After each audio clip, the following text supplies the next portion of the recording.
Well, it is Monday, July 18th. I'm just kind of playing around a little bit here, seeing what things are going to look like. This is a flaperon, the outboard and the inboard flaperon for the right wing. I just set them both up on the table to see what they were going to look like. This morning, for the last few hours, I've been working on the outboard flaperon for the left wing. There it is there. The splice plate's been installed. The top of the skin's all been fit, drilled, cleaned, and riveted, all except for the hard rivets on the trailing edge. So that's done, and I have not put in the fiberglass end cone yet. I just finished that up. I thought it would be a lot quicker doing this, being my third flap that I've actually built.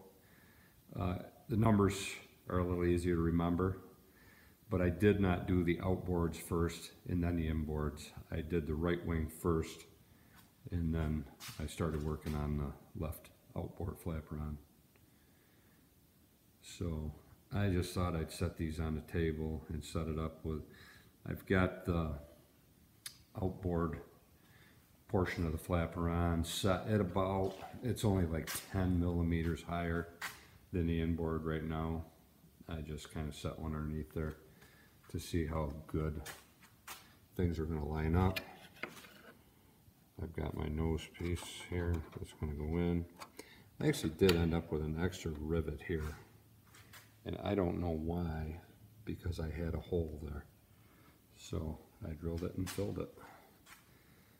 I guess another rivet's not going to hurt anything on the scope of things, especially on the skin. So that worked out well. My edges all are very, very true and flush. I have not put the splice plate on the inboards portion of the flaperon yet, because that's going to go when I mount it to the wing. That'll go on so that I can get a proper fit. But if you look down this thing, it looks really good. Obviously I do not have it hooked together here, but looking at it, there are no twists or bends. The rivet lines are beautiful. The trailing edge is spot on all the way. Again, that's not been riveted. This stuff will get cut off flush. This will get cut off flush here, and that last rib won't go in until it gets mounted to the fuselage, just because that's what it says to do in the drawings for a nice clean fit. So it's coming along kind of neat. Like I said, it is July 18th. I emailed Caitlin out to Zenith in Mexico, Missouri yesterday, excuse me, and was just checking in to see if the lead time was the same on getting the fuselage and the wing kits. And she informed me back by email today, they always seem to get back to me pretty prompt, that I'm on the calendar, but it's going to be February. So I'm running out of work to do here. I do have the slats to build so far. I've actually got to finish up putting the hardware on the horizontal stabilizer and in the elevator. So I've got work to do there. So I've just got a little bit of handiwork, but it's not going to be as much.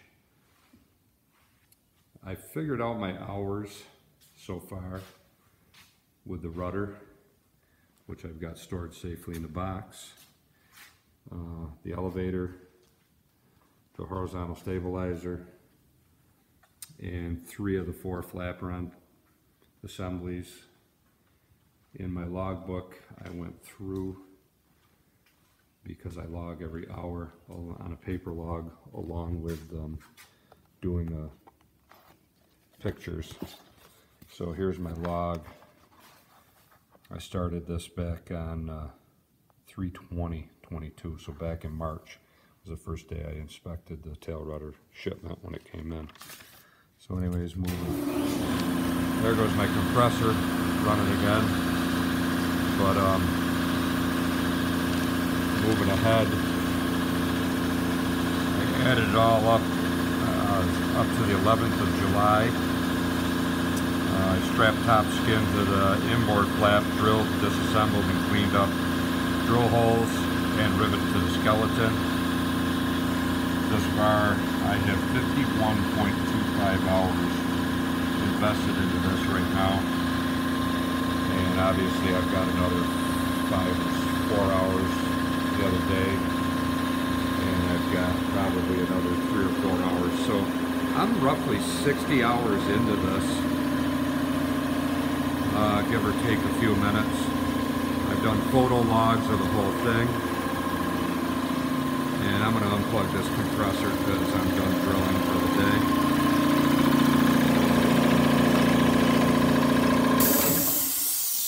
I don't need that on.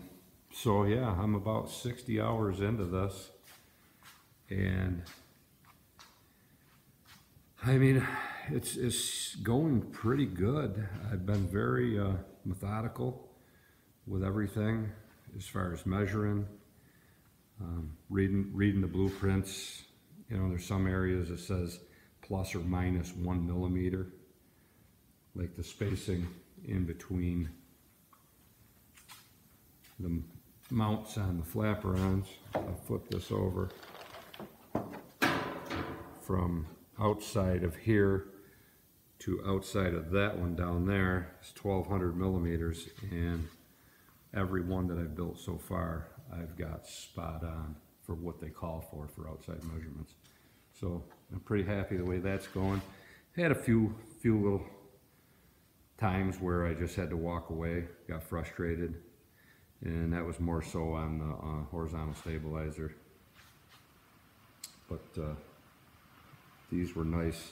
The flaperons the skins came all pre-drilled. So once I got the skeleton built per spec, you know, they laid out pretty nice, drilled really nice.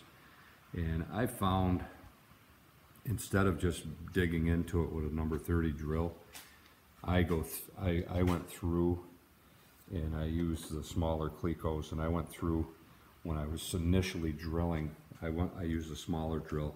It drilled a finer hole, and it seemed to Cleco together a lot nicer and seemed more stable. So from now on, that's what I've been doing from well, the first flaperon. And I don't have any dents, no dings, nothing in them. They're dirty, just from fingerprints. I try to wear gloves when I'm doing this, but sometimes I get out here and I'm only an hour, and I just didn't have a pair of gloves handy. So I'm going to find out what they use to clean up this aluminum with. And since I'm going to have a lot of time on my hands after I get the leading edge slats built, I worked myself out of a job. I won't be able to get parts until February. I'm on the calendar for the fuselage and the wing kit and the finishing kit. So I think I'm going to go talk to my local painter, good auto body guy, and I'm going to find out what I've got to do to prep these, and I may set up a paint shop in here and get all this stuff painted. I've already got the color picked out for this, so I'm going to go from there. I like it.